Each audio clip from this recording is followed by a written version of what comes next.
expressed. Yay! So I was actually really nervous because it was a protocol I'd never tried before, this autoinduction.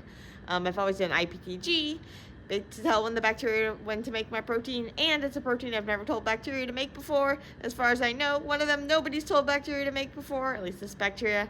But anyway, it made it. So how do I know? Basically, we took samples of the bacteria before and after they had been induced. So when we first started the cultures growing, before they had run out of glucose and started using lactose and also got tricked into making our protein, and then later after we went to harvest them to collect all the cells. And so we tested out different volumes of samples, so that's why there's kind of a lot of lanes. But you can see there's that big thick band, and the one place that's not there, that's in there every other row, that's the protein. And so basically we had a pre-induction and a post-induction for 2 different proteins, and we tried 2 different volumes of loading because we didn't want to overload it, but we wanted to be able to see it.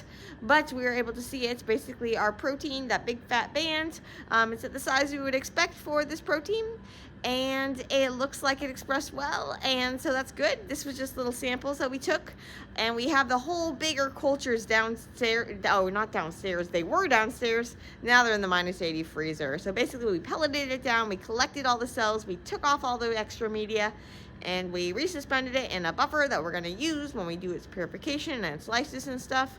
But we had to check that the bacteria actually made the protein before we go to try to purify the protein. But now that we see that the bacteria made the protein, we can go try to purify it next week. And we saved, so basically we had 2 800 ml cultures, and so we froze it on 2 400 ml portions. I mean, right now they're on like 30 mils, but they were in 400 mils worth.